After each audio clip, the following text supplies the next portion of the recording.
Hello everyone, welcome back to our channel.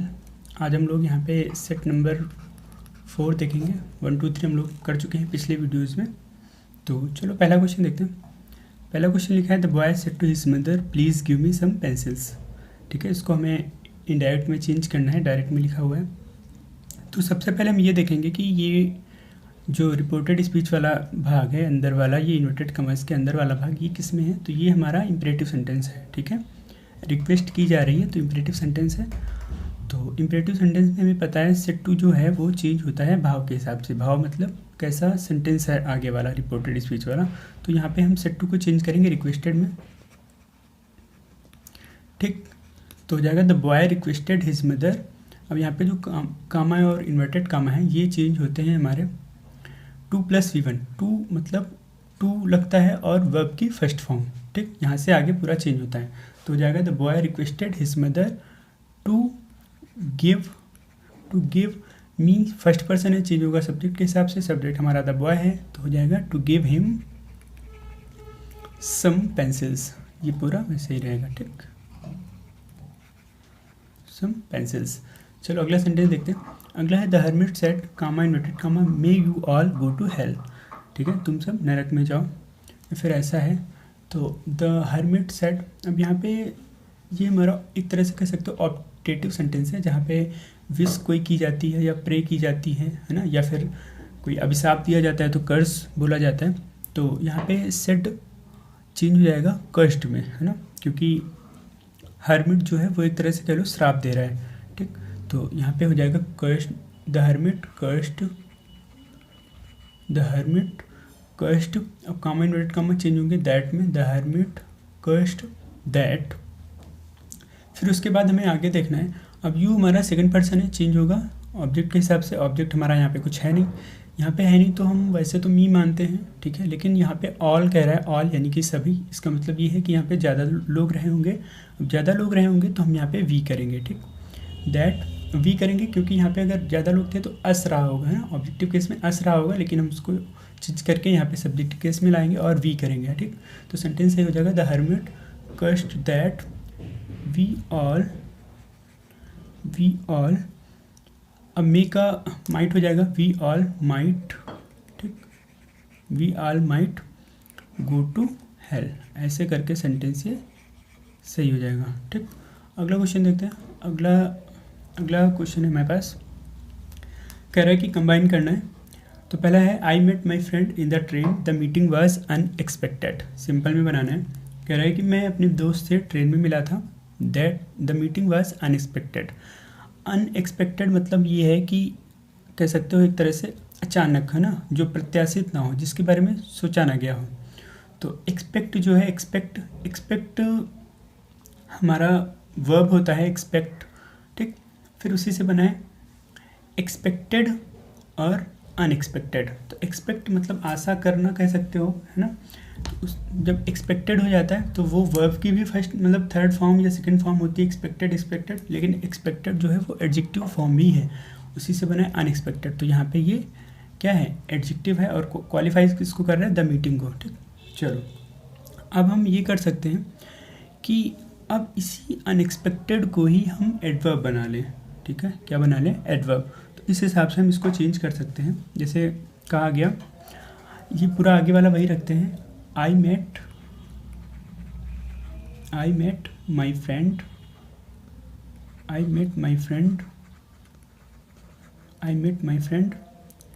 In the train. अब adverb बनेगा तो क्या हो जाएगा, अनएक्सपेक्टेडली, है ना, अनएक्सपेक्टेडली। मैं अपने दोस्त से अचानक ट्रेन में मिला था, ऐसा कुछ हमें सेंटेंस से दिखाना है। अगला सेंटेंस है I live in an airy house it is double storeyed. ये है कॉम्प्लेक्स। देखो एक स्टोरी वर्ड होता है STORY स्टोरी, जिसको हम कहानी कहते हैं। एक होता है STOREY, इसका मतलब होता है मंजिल, जिसको कहते हो ना। तो यहाँ पे है I live in an airy house it is double storeyed. मैं एक खुले घर में रहता हूँ, खुला हवादार, एरी मतलब यहाँ पे हवादार कह सकते हो। मैं एक खुले हवादार घर में रहता हूँ, ये दो मंजिला है, इट इज़ डबल स्टोरीड, ऐसा कुछ यहाँ पे सेंटेंस का मतलब है। तो कॉम्प्लेक्स में करना है तो हम कर सकते हैं इसको। आई लिव इन ऐसे ही रहेगा, I live in an airy house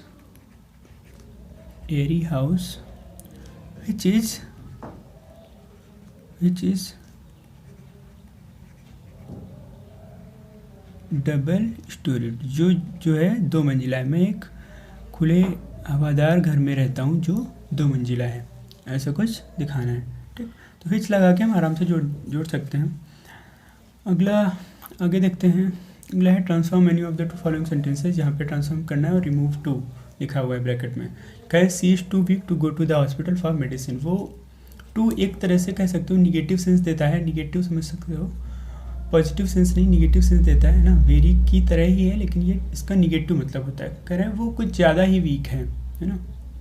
to go to the hospital for medicine, दवा लेने अस्पताल जाने के लिए वो कुछ ज़्यादा ही वीक है ना। तो हम इसको सो दैट से कर लेते हैं। सी इज़ टू की जगह हो जाएगा सो, सी इज़ सो वीक, यहाँ पे she is so weak that, she is so weak that she can not go to the hospital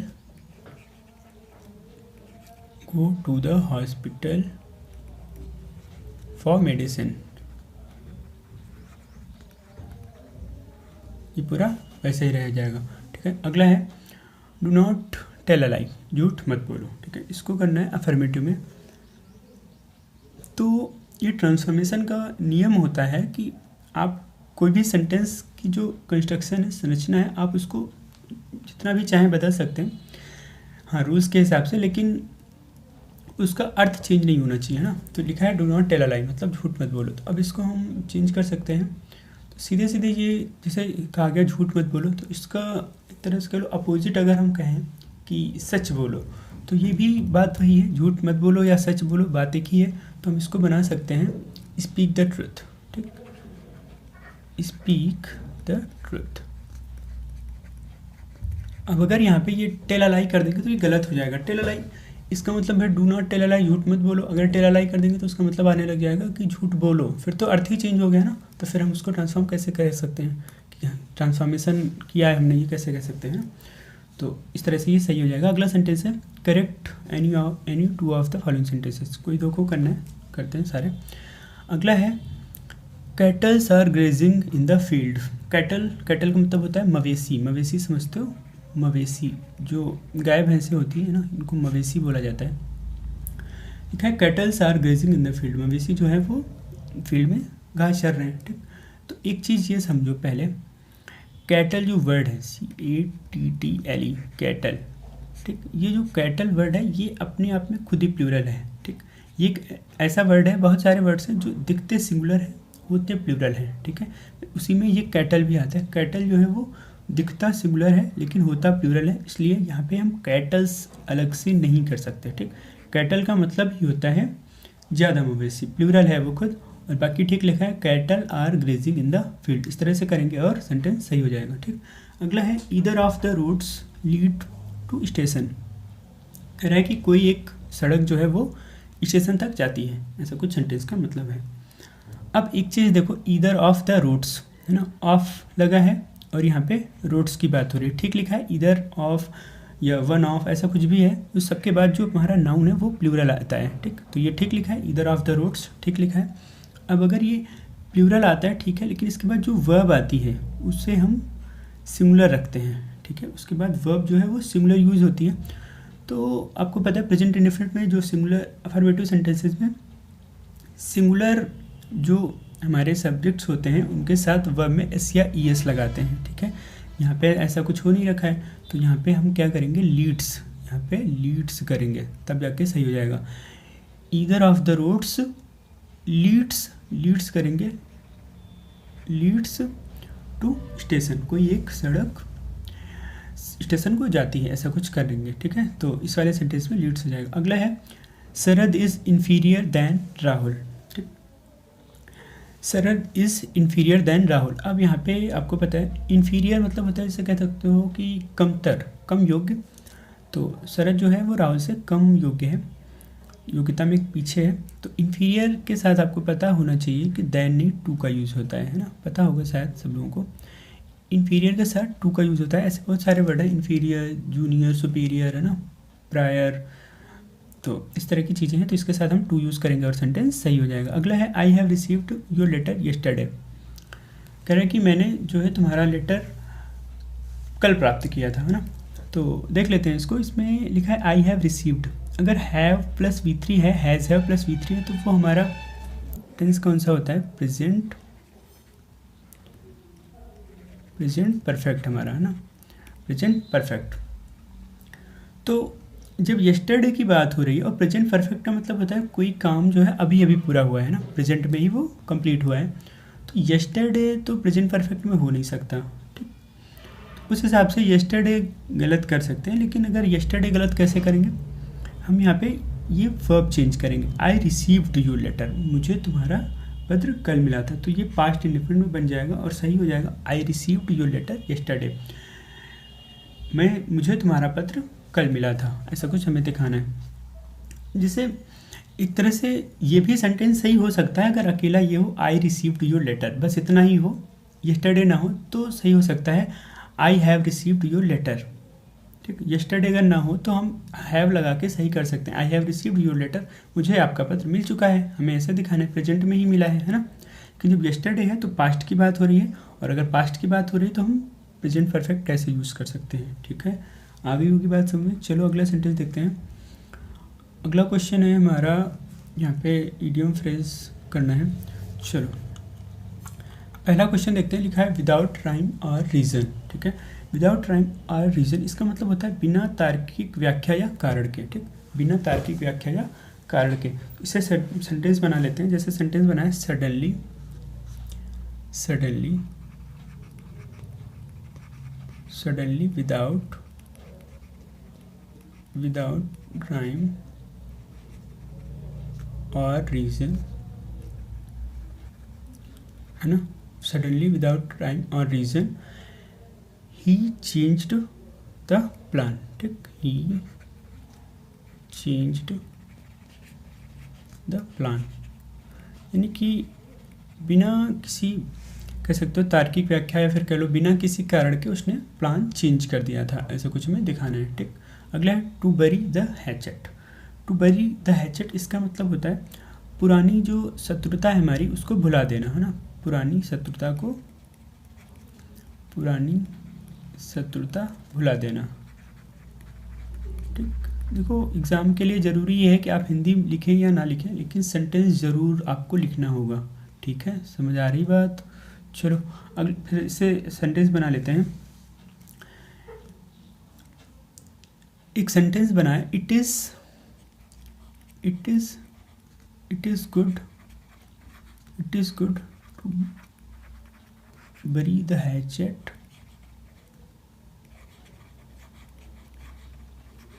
it is good to bury the hatchet for us.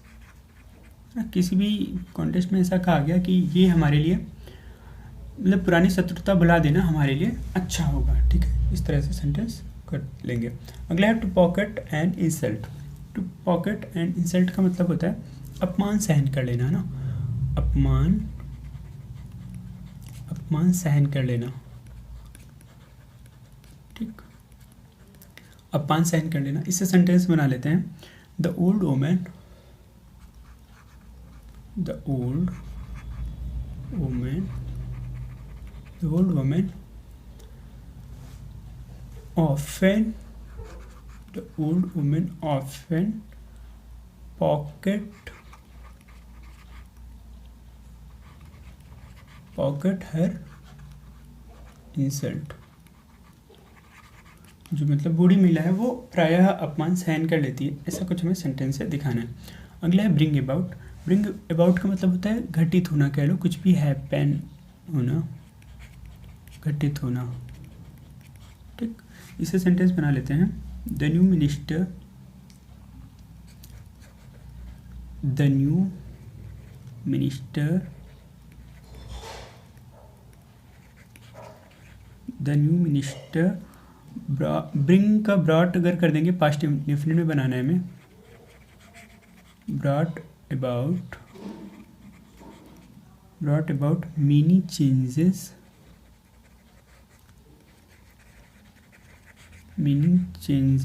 In the state. मान लो कोई नए minister है, नए elect हुए हैं किसी भी state में, तो हमने सेंटेंस बनाया the new minister brought about many changes in the state. जो नए मिनिस्टर हैं वो स्टेट में बहुत सारे नए चेंजेस किए हैं, है ना। लास्ट है हमारा सेट असाइड। सेट असाइड का मतलब होता है स्वीकार करना, कह सकते हो। सेट असाइड का मतलब होता है स्वीकार करना, ठीक, स्वीकार करना, ठीक। इसे सेंटेंस बना लेते हैं, आप यहाँ देख लो नीचे, है ना, लिखा है she set aside, she set aside all my she set aside all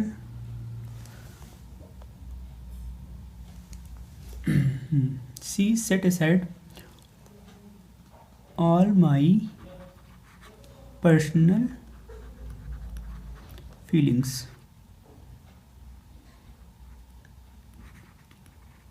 है ना।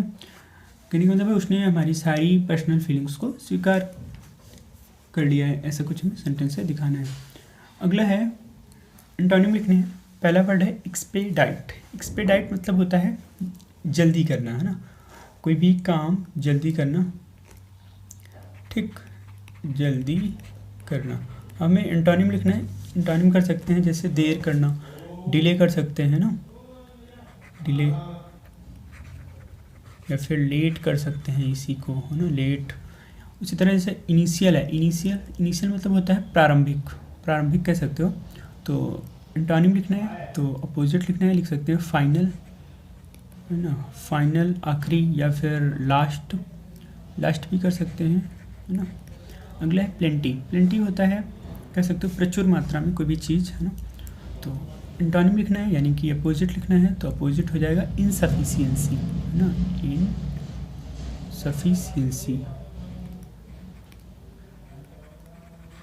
इनसफिशिएंसी मतलब जो सफिशिएंट ना हो, सफिशिएंसी होता है उसी से बना है इनसफिशिएंसी, ठीक। अगला है एसेंट मतलब होता है, कह सकते हो चढ़ाव, है ना, या फिर उभार कह सकते हो। तो सिनोनिम लिखना है, सिनोनिम लिख सकते हैं जैसे राइज कर सकते हैं, राइज, ये भी उतार या कलो निकलना वाले सेंस में यूज़ होता है। अपग्रेड कर सकते हैं, है ना, अपग्रेड, इसका भी यही मतलब होता है। अगला है डेरोगेटरी मतलब होता है अपमानजनक। क्या होता है?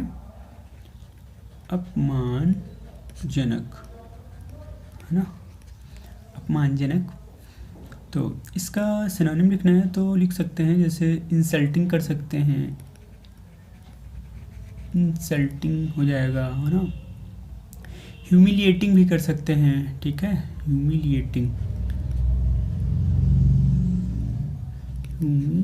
इधर आ नहीं पा रहा है, इधर देख लो, है ना, इधर ह्यूमिलिएटिंग,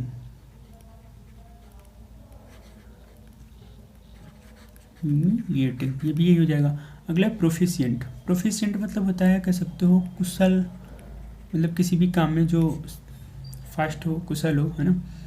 तो इसके लिए यूज़ कर सकते हैं एक्सपर्ट यूज़ कर सकते हैं, स्किलफुल यूज़ कर सकते हैं, है ना। इस तरह से हम कर सकते हैं एक्सपर्ट और स्किलफुल यहाँ दोबारा देख लो, स्किलफुल, ठीक।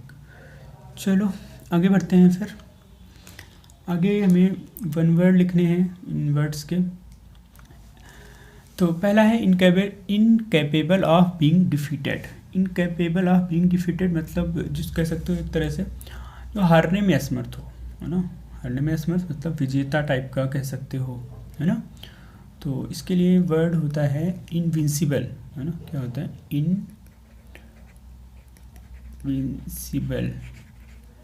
इनविंसिबल, ठीक है, सही हो जाएगा।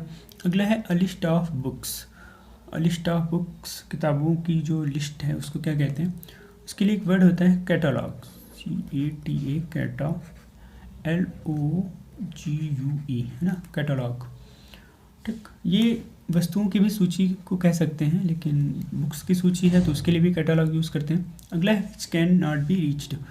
Which can not be reached मतलब जहाँ पहुँचा ना जा सके, है ना, उसके लिए एक ऐसे वर्ड होता है एक्सेसिबल, मतलब एक्सेसिबल जहाँ पहुँचा जा सके कह सकते हो। तो जहाँ ना पहुँचा जा सके उसके लिए हम करेंगे इनएक्सेसिबल, इनएक्सेसिबल। ठीक, इस तरह से हो जाएगा। अगला और लास्ट क्वेश्चन है इस वीडियो का। इसमें दो वर्ड हैं जैसे दिखते हैं या कह लो बोलने में लगते हैं, लेकिन अर्थ अलग अलग होता है। तो पहला है डिसेंट, दूसरा डिसेंट। ठीक, तो पहला जो ये डिसेंट है, ये एसेंट जो यहाँ पे हमने वर्ड देखा था ये वाला, इसका एक तरह से कह लो एंटोनिम है ना। तो डिसेंट जैसे उसका मतलब था उतार, मतलब वो चढ़ाव या फिर कह लो उभार, है ना। इसका मतलब होता है उतार या पतन, है ना, उतार पतन, है ना। या फिर इसी का मतलब एक और होता है वंश या परंपरा, है ना, वंश या परंपरा, परंपरा। ठीक, तो इसके लिए सेंटेंस बना लेते हैं। इसे यहाँ पे कहा गया we are the people of East Indian